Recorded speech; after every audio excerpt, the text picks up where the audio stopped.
ఈ మధ్యకాలంలో చోటు చేసుకుంటున్న కొన్ని విచిత్రమైన సంఘటనలు చూస్తుంటే దిమ్మ తిరుగుతుంది. అసలు సమాజం ఎటు వెళ్తుందని, ఇలాంటి వాళ్ళు కూడా ఉంటారా అన్న సందేహాలు కలుగుతున్నాయి. ఇక వావి వరుసలు మర్చిపోయిన అనాగరికంగా కొందరు పైశాచికత్వాన్ని ప్రదర్శిస్తున్నారు. మనవడితో అమ్మమ్మ పెళ్లి, కూతురిపై తండ్రి అఘాయిత్యం, అన్నా చెల్లెలి పెళ్లి, ఇలా వినటానికే ఇబ్బందికరంగా ఉండే ఈ దారుణాలు సభ్య సమాజానికి మాయని మచ్చని తెచ్చిపెడుతున్నాయి. ఇక గురుదేవో భవ అన్న పదానికి రాను రాను విలువ లేకుండా పోతుంది. మొన్నటి వరకు ఉత్తరాదిలోని కొన్ని యూనివర్సిటీలో విద్యార్థుల పట్ల లెక్చరర్ల అఘాయిత్యాలే ఇందుకు ఉదాహరణ. తాజాగా ఓ 18 ఏళ్ల విద్యార్థి 26 ఏళ్ల టీచర్ పట్ల తనకున్న వన్ సైడ్ లవ్తో ఆమెపై ఏకంగా పెట్రోల్ పోసి నిప్పంటించాడు. అయితే లక్కీగా ఆమె గాయాలతో బయటపడింది.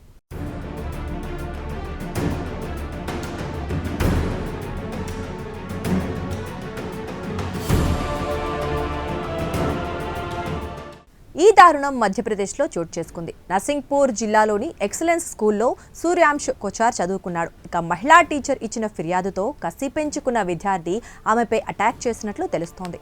టీచర్ ఇంటికి వెళ్లిన నిందితుడు తనతో పాటు పెట్రోల్ బాటిల్ తీసుకెళ్లాడు. వార్నింగ్ ఇవ్వకుండానే లేడీ టీచర్పై పెట్రోల్ పోసి నిప్పంటించాడు. ఇక ఆ తర్వాత అక్కడి నుంచి పరారయ్యాడు. అక్కడున్న వాళ్లు వెంటనే తేరుకొని మంటలార్పి ఆమెను ఆసుపత్రికి తరలించారు. ఈ ఘటనలో ఆమెకు 15% వరకు గాయాలైనట్లు డాక్టర్లు వెల్లడించారు.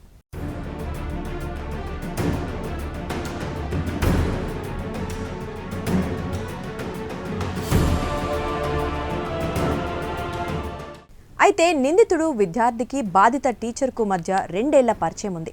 సూర్యాంశ్ ఆ టీచర్పై వన్ సైడ్ ప్రేమను పెంచుకున్నాడు. ఆ స్టూడెంట్ను కొన్ని నెలల క్రితం స్కూల్ నుంచి తరిమేశారు. ప్రస్తుతం అతను మరో స్కూల్లో చదువుతున్నాడు. అయితే స్వాతంత్ర దినోత్సవం రోజున టీచర్ ధరించిన దుస్తులపై అభ్యంతరకర కామెంట్ చేశాడు. ఈ అంశంపై టీచర్ ఫిర్యాదు చేసింది. దీంతో పగపట్టిన అతను పెట్రోల్ దాడికి ప్లాన్ చేశాడు. ఆ విద్యార్థిపై 124A సెక్షన్ కింద కేసు బుక్ చేశారు. డోంగర్గావ్ పోలీస్ స్టేషన్ పరిధిలో ఉన్న కళ్యాణ్పూర్ గ్రామం నుంచి ఆ విద్యార్థిని అరెస్ట్ చేశారు. ఇక బాధితురాలి స్టేట్మెంట్ రికార్డ్ చేసిన పోలీసులు మరిన్ని కేసులు అతడిపై పెట్టనున్నట్లు వెల్లడించారు.